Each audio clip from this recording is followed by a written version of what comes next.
Hello dear student, myself Mrs. Usha Lodhawat, faculty from Ferguson College, Pune. In last lecture, we have learnt about the angular momentum, then conservation of angular momentum, then we have seen about the torque, we have derived the relation expression for the torque in terms of moment of inertia.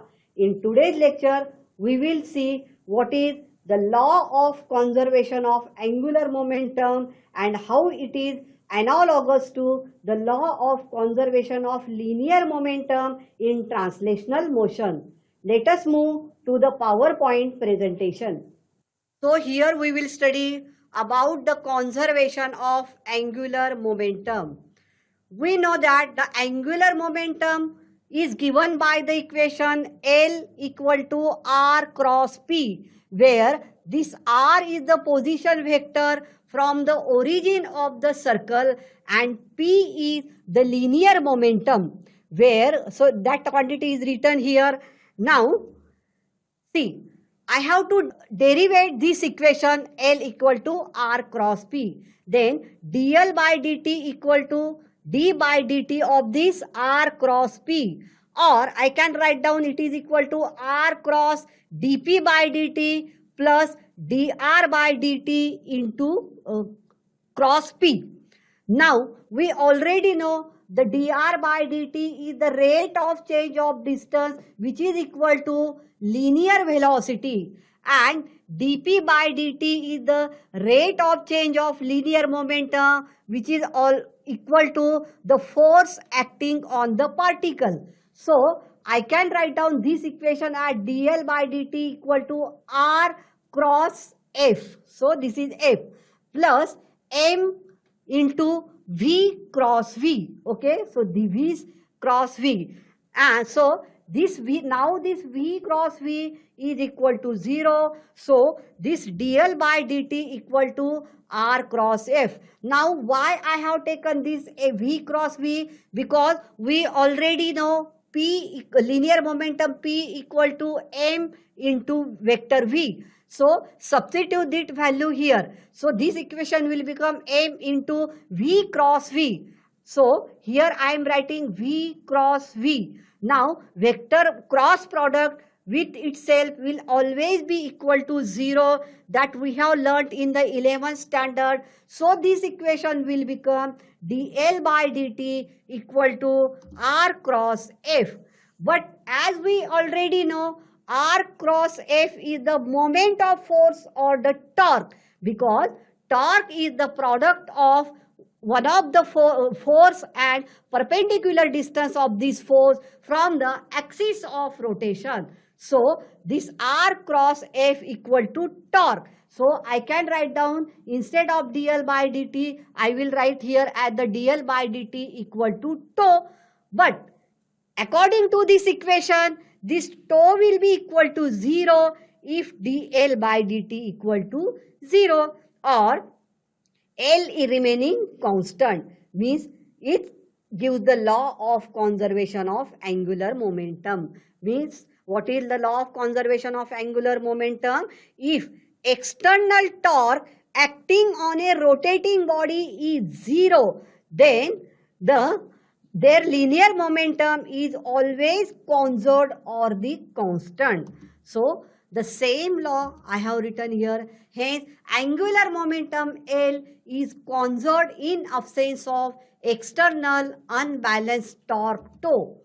This is the principle of conservation of angular momentum, which is analogous to the conservation of linear momentum. Now I can write down the statement. The angular momentum of a rotating body is conserved or remains constant if the resultant external torque acting on the body is 0. Now we will see the examples of this principle of conservation of momentum. Now see, first example is the ballet dancer. So when this ballet dancer is standing on a rotating turntable, then and if this ballet dancer outstretch their hand, then their distribution of the mass about the axis of rotation is going on increasing, so moment of inertia will become large and angular velocity will be decreasing. Now in this case, if the ballet dancer folded her hands, then there is a mass of distribution, or this mass is closely distributed about the axis of rotation, so that the moment of inertia is going on decreasing and angular velocity increases. But the product of angular velocity and this moment of inertia will be same as the product of this. In the second case, the product of angular velocity and moment of inertia. Now second example of the conservation of angular momentum is diving in a swimming pool. When person in a swimming pool, when a person is on a diving board, then his body will be outstretched, so that he is having the large moment of inertia, but the angular velocity here decreases. But when this person is coming out of the swimming pool, immediately he is folding his body, so that the mass is widely distributed about the axis of rotation, moment of inertia decreases, but the angular velocity of the person is increases. Okay, so this is the principle of conservation of angular momentum. Now here we will solve one example on this angular momentum. A flywheel used to prepare earthenware pots, which is set into rotation at 100 revolution per minute. It is in the form of a disc of mass 10 kg and radius 0.4 meter. A lump of clay, which is equivalent to a particle of mass 1.6 kg, falls on it and adheres to it at a certain distance x from the center. Calculate this distance x if the wheel now rotates at 80 revolution per minute. Now this is the figure. See, this is the earthenware pot. Now the lump of the clay is situated here, adheres here, and it is at a distance of x from this axis of rotation. Mass of this lump clay is 1.6 kg. Now I will write the given data. So angular frequency N1 is 100 revolution per meter. Then in the second case, this frequency is 80 revolution per meter. Now mass is given to you 10 kg. That is, the mass of the disc is 10 kg.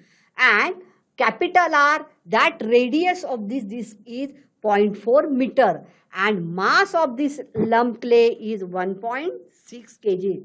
Now, according to the law of conservation of momentum, this angular momentum I1 omega 1 will be equal to I2 omega 2. I1 omega 1 is the angular momentum before a lump of clay adheres here, and I2 omega 2 is the angular momentum after the lump of clay adheres here. So I can write down this.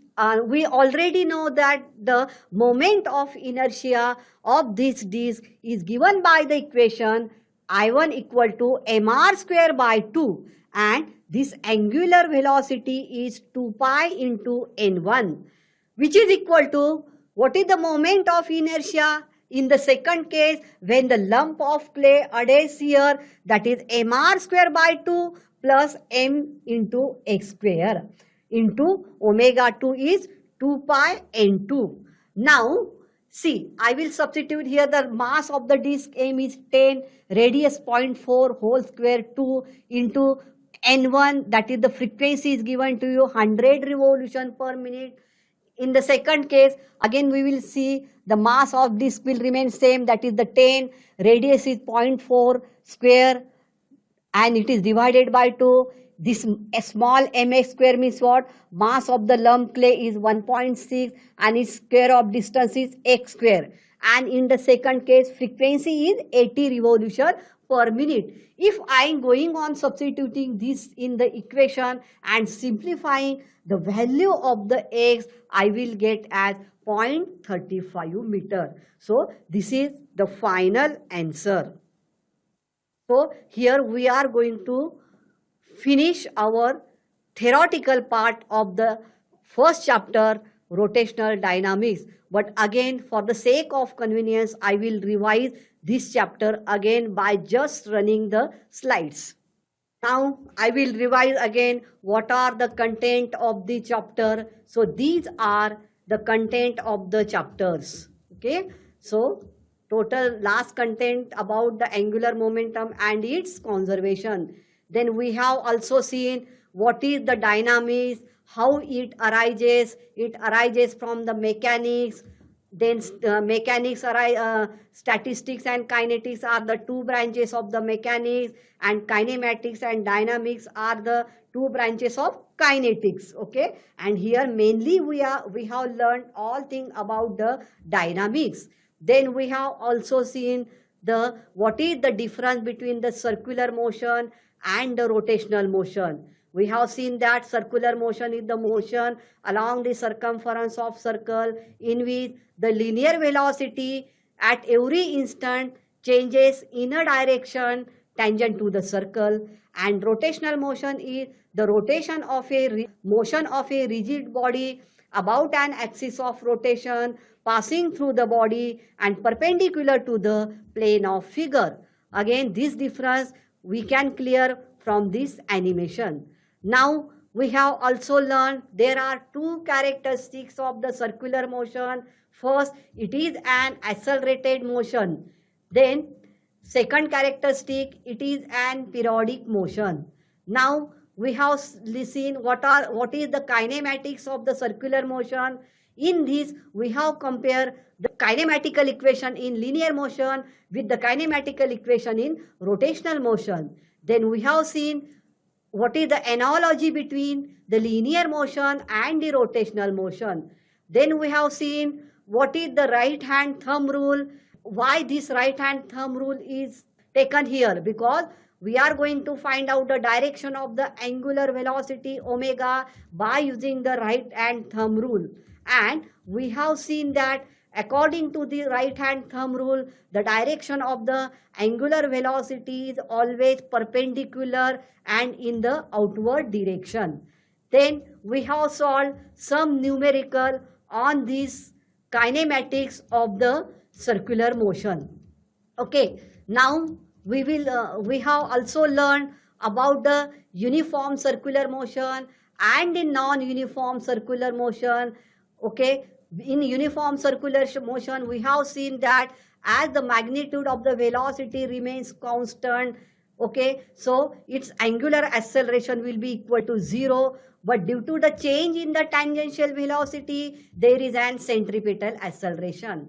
And in non-uniform circular motion, as well as magnitude as well as the direction of the linear velocity is going on changing, so it possesses angular velocity as well as angular acceleration as well as the linear acceleration. Then we have seen the difference between the uniform circular motion and the non-uniform circular motion.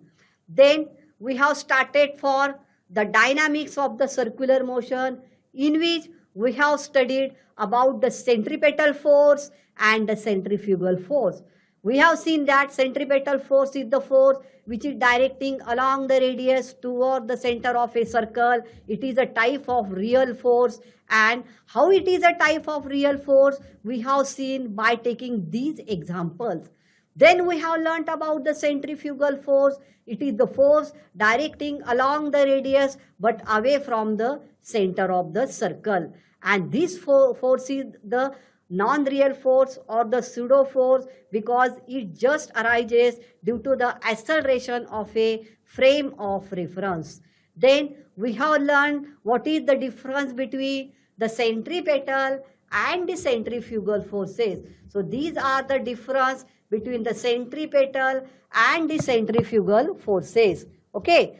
Then we have seen The applications of uniform circular motion. First application is vehicle along a horizontal road. Then we have, in this case, we have derived the expression for maximum speed of vehicle moving along a horizontal curved road, which is equal to square root of mu s into rg. Then second application, well or wall of death.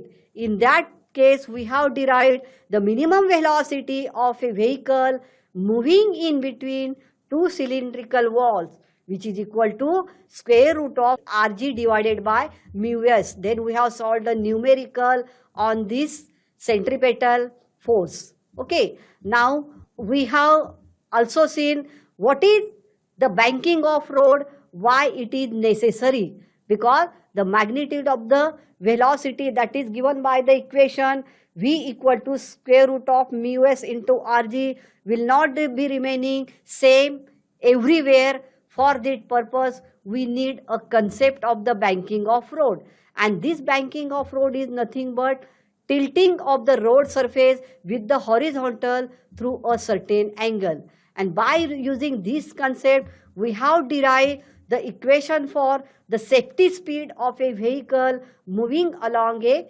bank road. But as this speed does not remain same everywhere, because there arises a force of friction, then we have learned about what is the speed limit, that is the maximum and minimum speed limit of a vehicle moving along a bank road, where the speed is other than the square root of rg into tan theta. Okay, now next we have seen what is, so we have solved some numerical which depends upon this angle of banking or equation for the most safe speed of a vehicle. Okay, then we have learnt about the conical pendulum, what is the difference between the simple pendulum and the conical pendulum.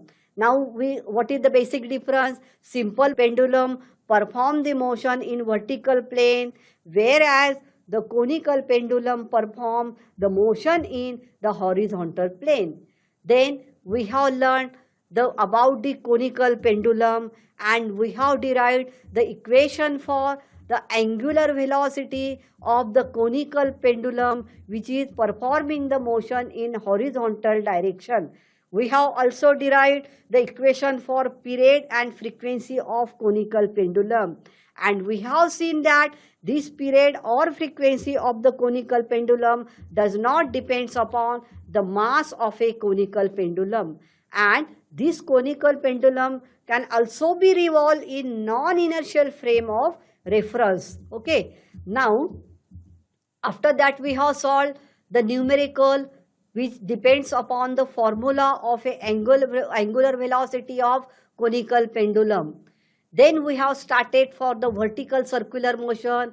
We have seen that there are two types of the vertical circular motion. First, the vertical circular motion in which the speed is constant or not totally controlled by the gravity. Second, the vertical circular motion which is controlled by the gravity, and there is an interconversion between the kinetic and potential energy. And we have seen how this vertical circular motion is a non-uniform circular motion, because the magnitude of the velocity and tension at every position is going on changing under the action of the gravitational force. Here this point mass is performing the vertical circular motion. Then we have seen the case 1, how the point mass is perform the vertical circular motion when it is connected to a long, flexible, inextensible string. In that case, we have derived the equation for minimum velocity at the uppermost position as square root of rg, then minimum velocity at the lowermost position as square root of 5gr. Then we have derived the equation for difference in the tension when the point mass is at uppermost and the lowermost position.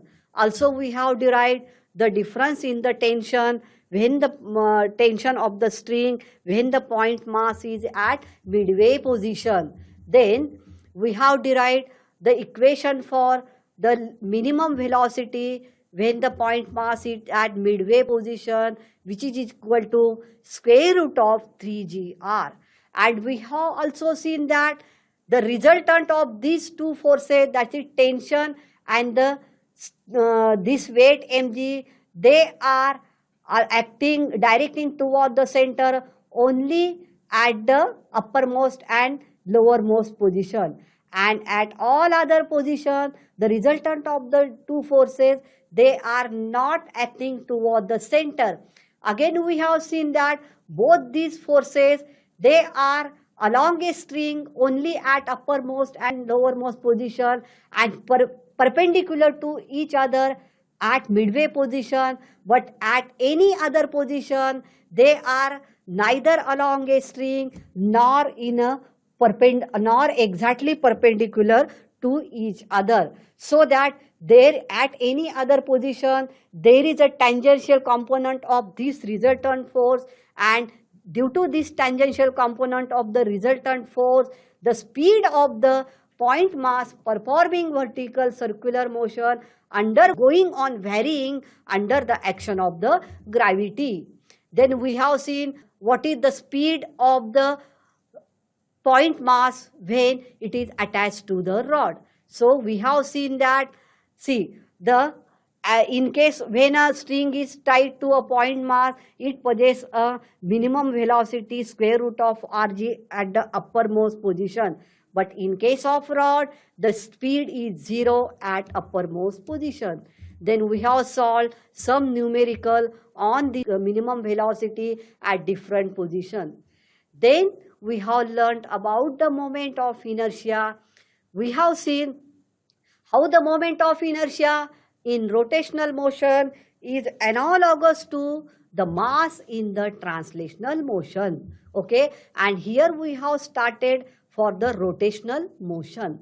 Okay, we have also seen the moment of inertia analogous to the mass by deriving the expression for the rotational kinetic energy of a rotating body about an axis of rotation passing through the body and perpendicular to the plane of figure. And we have seen what is the statement of the moment of inertia. It is moment of inertia of a rigid body about the axis of rotation, which is perpendicular to its plane, is defined as product of mass of the particle and square of its perpendicular distance from the axis of rotation. Then we have used this concept for finding out the moment of inertia of a uniform disk. So I got the moment of inertia of a uniform disk when it is rotating about an axis passing through the center and perpendicular to its plane as I equal to mr square. Okay, then we have seen what is the moment of inertia of a uniform disk. So I got the equation for the moment of inertia of a uniform disk as 1/2 mr square. Then we have solved some one numerical on this moment of inertia. Then we have seen what is the radius of gyration.